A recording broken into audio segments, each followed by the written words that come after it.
This is completely unacceptable. Sarah, your mistakes have cost us millions. Dr. Mark Wilson's voice echoed across the meeting room, making some of my coworkers uncomfortable. I sat quietly, feeling all eyes on me. What started as a normal meeting had turned into a public punishment. My name is Emily Carter, and after 15 years of hard work at MedTech Research in Toledo, Ohio, I was being blamed for something I didn't do. At 54, I had spent my entire career making sure our lab followed every rule, checking everything carefully, teaching new team members the right way to work, and making sure we always had accurate records. The government committee has found huge mistakes in our documents and is taking back our funding, Mark continued, clearly angry. $4 million, gone. He slammed his fist on the table. I wanted to speak up, but the words didn't come. This wasn't about fixing things, it was about blaming someone. Things had started going wrong when Global Tech, a big company, bought our lab 6 months ago. Suddenly, meeting deadlines was more important than doing things the right way, and the new employees didn't follow the same rules we used to. Because of these mistakes, Emily Carter is no longer with the company, Mark said coldly. Her office will be cleared today. I stood up without saying anything, straightened my jacket, the same one I wore when I first started at MedTech, and walked out. My shoes clicked loudly on the floor as people whispered behind me. Dr. Rachel Morgan, one of Global Tech's top recruits, quickly looked away when our eyes met. That small gesture confirmed what I had suspected for a while but couldn't prove, until now. I had followed the rules and kept my own records, including things I knew others wanted to hide. My work wasn't just in the official files, I had a backup, just in case. Some might call it paranoia, but I'd kept careful notes of every rule that was broken since the merger. It was time to use those notes. I had seen many talented researchers fail over the years. Some couldn't handle the pressure of getting results quickly, and others cut corners to impress people, but I had always stayed true to our standards, the one person who made sure our work was solid. I started at MedTech when it was a small lab focusing on diseases like arthritis. Back then, we celebrated every small discovery. The founder, Dr. Nora Wells, always said good science couldn't be rushed. Patience brings the best results, she'd say, adjusting her glasses. When Dr. Wells retired 5 years ago, things began to change. The new leaders cared more about getting money and patents than doing careful research. Then came the merger with Global Tech, a big company focused on profit over quality. I packed my things slowly, putting 15 years of hard work into a cardboard box, photos of past teams, awards for excellence, and the note Dr. Wells had written thanking me for my dedication to honesty. Emily, do you need help? I looked up to see Luke Harris, a young lab assistant I'd trained. He looked concerned but unsure. Thanks, Luke, but I'm almost done, I said, offering him a smile. Just make sure to keep detailed notes of everything, especially the chemical storage logs. His eyes widened. Is that what this is about? The chemical logs? Among other things, I replied. Look after yourself, Luke, and remember the rules about documentation. After he left, I unlocked my drawer and took out a simple black notebook, my personal log. Inside were dates, times, and notes about things that didn't match the official records, especially about Dr. Morgan's rushed trials and the strange changes in chemical storage logs. I slipped the notebook into my bag and took one last look at the office that had been my home for 15 years, the plant by the window, the poster with my own notes on it, and the parking lot where I'd seen the seasons change while working late nights and early mornings. I turned off the light, whispered goodbye, and left. That night, I sat at my kitchen table, looking at the notes in my personal log like clues in a mystery, pages of evidence showing the truth. The timeline showed when things started to go wrong. It started 3 months ago, when Dr. Morgan began a new trial for an arthritis treatment. The official records didn't match the reality. Chemicals were being used too quickly, against safety rules. When I asked about it, Mark told me Dr. Morgan had special approval for the faster timeline, but didn't explain why. Then I found missing data in our results. Some numbers were filled in later, looking too perfect. When I raised concerns, I was told to focus on operations and not question the results. The final clue came when I checked my access logs. Someone had used my account to change important documents 3 times, when I wasn't even there. They had used my credentials to cover up the truth and make me look guilty for the lost funding. My hands shook with anger and betrayal.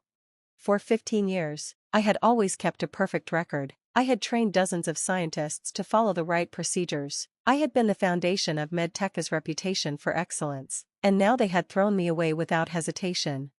My phone buzzed with a text from Luke. "Everyone's in shock. They're already looking for someone to replace you. Rachel seems nervous." Good, I thought. She should be nervous. I took a deep breath and opened my laptop. With steady hands, I began organizing the evidence. First, a detailed letter to the ethics board explaining the falsified data and naming those responsible. Then, a full report for the Occupational Safety and Health Administration, with screenshots showing the chemical storage violations. As I worked, my anger started to fade, replaced by calm. This wasn't about revenge. It was about truth. It was about making sure science wasn't sacrificed for corporate greed. By midnight, both documents were ready to be sent. I closed my laptop and looked out the window at the quiet Toledo street. Tomorrow would change everything, not just for me, but for MedTech and Global Tech too. Before bed, I laid out my clothes for the morning, the same navy blazer I wore on my first day. And now, on what I thought was my last. But I still had one final duty to perform as the guardian of truth I had always been. Morning light filtered through the blinds as I sipped coffee and reviewed my documents one last time. Everything was backed by evidence. Every claim could be verified. I had been thorough. It was who I was. I sent both emails, first to the ethics board, then to OSHA. The weight lifted from my shoulders immediately. Whatever happened next, the truth was out. My phone rang right away. The caller ID showed MedTech. I ignored it. Then another call, Mark's personal number. I silenced it too. I didn't need their excuses or threats. The evidence would speak for itself. I dressed carefully, slipping my arms into my blazer with deliberate movements. In my bag, I placed a sealed envelope with printed copies of everything I'd sent electronically. Then I drove to the lab one last time. The receptionist looked surprised when I walked in. "Miss Carter," I thought. "I'm just dropping something off." "Diane," I said with a calm smile, handing her the sealed envelope. "Make sure this gets to the board of directors. It's important." As I turned to leave, I saw Dr. Morgan hurrying toward me, her face tight with concern. "Emily, wait," she called out. I paused, letting her catch up. She looked tired, and her face showed the stress she was under. "Can we talk?" she asked, her voice low and urgent. "Privately?" "I don't think we have anything to discuss, Dr. Morgan," I replied evenly. "Please," she begged, glancing toward Mark's office. "What happened yesterday? It wasn't right." I tried to speak up, but you stayed silent. I finished for her. "Just like you falsified the chemical storage logs. Just like you used my credentials to approve documents."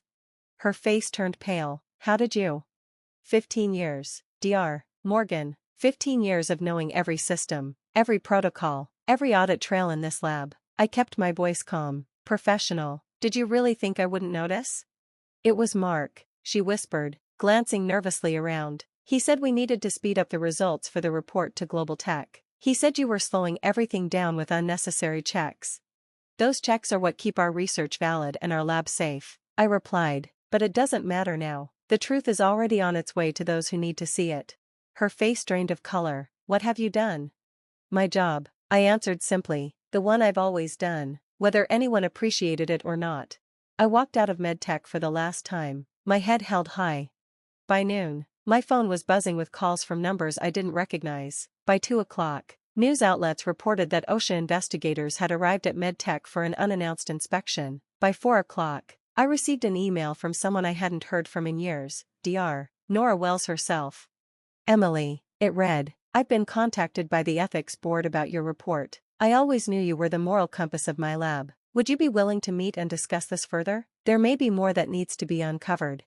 I sat back in my chair, a small smile forming. Dr. Wells had been retired for years, but her name still carried weight in the scientific community. If she was getting involved, this was about to become much bigger than Mark or Global Tech had expected. 2 days later, I sat across from Dr. Nora Wells at her cozy home in the historic part of Toledo. At 78, she still had the sharp mind that had built MedTech from the ground up. Her living room was filled with books and academic journals, and family photos sat alongside framed scientific awards. "They've stopped all research while the investigation continues," she told me, pouring tea into delicate cups. "OSHA found exactly what you said, serious violations in chemical storage and handling. The The ethics board is also looking into the data falsification. I nodded, warming my hands on my teacup. And Dr. Morgan? She's been put on leave. She's cooperating with the investigators. Dr. Wells studied me carefully, but there's something else, isn't there? Something you haven't included in your reports? I hesitated. Dr. Wells always had a sharp instinct. The grant wasn't denied because of compliance issues, I admitted, at least not the ones they blamed me for. Dr. Wells raised an eyebrow. Go on. 3 weeks ago, I found issues in the trial data Dr. Morgan submitted for the NIH grant. The patient improvement rates were too consistent, too perfect. When I checked the raw data, I found it had been altered. I slid a folder across the table. The NIH didn't reject our grant because of compliance issues, I said. They rejected it because someone on the review board noticed the same problems with the data. Dr. Wells opened the folder, her expression growing serious as she reviewed the contents. And Malcolm had to know about this. There was no way he didn't. I had sent him a detailed analysis 2 days before the grant was officially declined. I sipped my tea. When the rejection came, he needed someone to blame. It wasn't Dr. Morgan, she was his star researcher, his link to Meditech's approval, so he sacrificed you instead. Dr. Wells closed the folder with a snap. After 15 years of exemplary service, corporate science, I added with a wry smile, a sharp contrast to the way we used to do things. Indeed, she said, setting the folder aside and locking eyes with me. Aliana, I'm putting together an independent review committee. Several colleagues from my university days are on board to help with your documentation and testimony. We'll ensure that the right action is taken. Just then, my phone buzzed. It was an email. I glanced at the subject and felt a jolt of surprise. It's from the NIH Office of Research Integrity, I said, scanning the message. They're requesting a formal interview about the grant and the events at NovaMed. Dr. Wells nodded sagely. The dominoes are falling. Once one oversight body gets involved, the rest typically follow. She leaned forward. Aliana, what you've done, standing up for scientific integrity despite the personal cost, is exactly what NovaMed was built upon. I'm deeply sorry the institution I founded has failed you like this. Her words hit harder than I expected. For the first time since all this started, I felt tears welling up. Thank you, I managed, composing myself. That means more than you know. Driving home from Dr. Wells' house, my phone rang again. This time, it was a number I didn't recognize. I answered cautiously. Miss Boss, this is William Harrington from the University of Michigan Medical Research Division. Dr. Wells suggested I reach out to you. We're looking for someone with your expertise to oversee laboratory compliance and ethics training for our staff. Would you be open to discussing the position? A wave of vindication washed over me. This wasn't just about exposing wrongdoing. It was about finding my place again in a scientific community that would respect my values. The interview at the University of Michigan went smoothly. As I spoke about my experience and approach to lab ethics, I saw the respect in their eyes. They weren't seeing me as a whistleblower. They were seeing a professional who would uphold high standards. Your recommendation from Dr. Wells speaks volumes, said Dr. Harrington as he walked me out. But the way you handled the NovaMed situation shows exactly the kind of ethical leadership we need. I left with a formal job offer, Director of Research Integrity and Compliance Training. This role would let me design protocols and train researchers, ensuring that ethics remained at the heart of their work. Meanwhile, the situation at NovaMed continued to unravel. News outlets reported that OSHA had issued citations for 27 violations, including several serious ones. Fines totaled over $300,000, but the real cost was to NovaMed's reputation. Dr. Morgan had cracked under questioning, admitting to falsifying data at Malcolm's direction. She provided investigators with emails and recordings that corroborated my evidence and traced the deception higher up to Meditech's executives. 1 week after my meeting with Dr. Wells, I got a call from an unexpected source, the board chairman of NovaMed. Miss Boss, this is Harold Winthrop, he said gravely. We'd like to meet with you. We're conducting an internal investigation alongside the regulatory inquiries, and your insights would be invaluable. My first instinct was to refuse. They had humiliated me, fired me without due process, but then I remembered Dr. Wells' efforts to salvage the institution she had built. I'll meet with you, I agreed, but only with my legal representative present. 2 days later, I sat in the boardroom where, just weeks before, I'd been dismissed. Now, the power dynamics had shifted. The board members looked worn and worried. Malcolm's chair was conspicuously empty. "Where is Dr. Whitner?" I asked as the meeting began. Harold Winthrop cleared his throat. "Dr. Whitner has been terminated, effective immediately. We've also severed ties with MedTech Solutions and are restructuring our leadership." I nodded, keeping a neutral face despite my satisfaction. "Miss Voss," Winthrop continued, "we owe you a profound apology. The events that led to your dismissal were not only unjust but potentially criminal. The board has authorized me to offer you full reinstatement along with a substantial compensation package for damages to your career and reputation." My attorney and I exchanged glances. We had anticipated this. "I appreciate the offer," I said. "I appreciate the offer," I said carefully, "but I've accepted a position elsewhere. However, I'd be willing to consult during your transition period to help restore proper protocols and procedures." The relief on their faces was palpable. They needed someone who understood the systems, someone who could help rebuild the laboratory's shattered credibility. We negotiated terms that included a public apology and a retraction of all allegations against me. As we left the meeting, my attorney smiled. "That went even better than expected." "They're desperate," I replied. "The NIH has suspended all their current grants pending review. Without proper certification and compliance, they'll lose everything." That evening, I received a text message from Tomas. "They announced everything at an all-staff meeting today. Malcolm's gone, Glass is gone, and they said, 'You were right all along.'" Several people applauded. "Wish you could have seen it." I smiled at the message but didn't reply immediately. Instead, I opened my laptop and began drafting a comprehensive transition plan for Novamed, my final contribution to the laboratory I had served faithfully for 15 years. Sometimes, I reflected, the most powerful form of redemption isn't about getting even, it's about helping rebuild what was broken, but on better foundations. The congressional hearing wasn't something I had anticipated when I first sent those emails to the Ethics Board and OSHA, yet here I was, 6 months later, seated before the House Committee on Science, Space, and Technology, preparing to testify about research integrity in privately funded laboratories. Malcolm and 3 Meditech's executives sat at a separate table, their faces grim. They had already faced federal charges for fraud related to grant applications. Now, they faced public scrutiny for the culture of deception they had fostered. "Miss Voss," began Congresswoman Diaz, leading the questioning, "could you describe the events that led to your identification of these compliance violations?" For the next hour, I detailed everything: the pressure to produce results after the Meditech's acquisition, the systematic dismantling of safety protocols, the falsification of data, and the attempt to use me as a scapegoat when the deception was discovered. "And in your professional opinion," asked another committee member, "how prevalent are these practices in the industry?" "More common than we'd like to admit," I answered honestly. "The pressure to secure funding and produce marketable results can override scientific integrity. That's why we need stronger whistleblower protections and more rigorous oversight." My testimony was broadcast on national news. Clips of my calm, detailed explanations contrasted sharply with Malcolm's defensive responses and the Meditech's executives' evasions. Public opinion quickly solidified in favor of increased regulation for private research facilities. When I stepped down from the witness stand, Dr. Wells was waiting. She squeezed my hand and whispered, "You've done more than expose one lab's wrongdoing. You've sparked a national conversation about scientific ethics." As we exited the hearing room, reporters clamored for comments. I noticed Malcolm watching me from across the hallway, his expression a mixture of anger and defeat. Our eyes met briefly before he turned away. He had lost everything: his reputation, his career, and soon, his freedom. I had gained something far more valuable: vindication.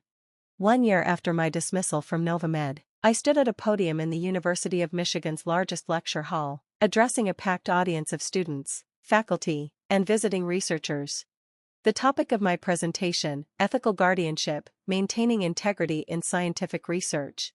"The pressures you will face in your careers are real," I told them: funding constraints, publication demands, corporate interests. "But the moment you compromise scientific integrity is the moment you stop being a scientist and become something else entirely, something far less valuable to humanity." From my position at the university, I had developed a comprehensive training program, now being adopted by research institutions across the country. My experience had been transformed into a cautionary tale with practical applications. After the lecture, as attendees filed out, I noticed a familiar face approaching: Tomas Reynolds, my former lab technician. Dr. Voss, he greeted me with a broad smile. That was inspiring. It's just professor now, I corrected him gently. How are things at NovaMed? Completely different, he replied. The new leadership team has implemented all the protocols you designed. We're smaller now, but the work feels honest again. We chatted about the changes. NovaMed had survived, though diminished in size and scope. Meditechs had paid hundreds of millions in fines and settlements. Malcolm and two Meditech's executives had received federal prison sentences for fraud. As for Dr. Glass, she had avoided incarceration by cooperating fully with investigators, but her scientific career was effectively over. I've been offered a research position here at the university, Tomas mentioned hesitantly. I was hoping you might serve as my advisor. I smiled, remembering the young man who had stood by me when others turned away. I'd be honored, Tomas. Later that evening, I received an email notification from a scientific journal. My article on research ethics reform had been accepted for publication. The system was changing, slowly but surely. And I had played my part.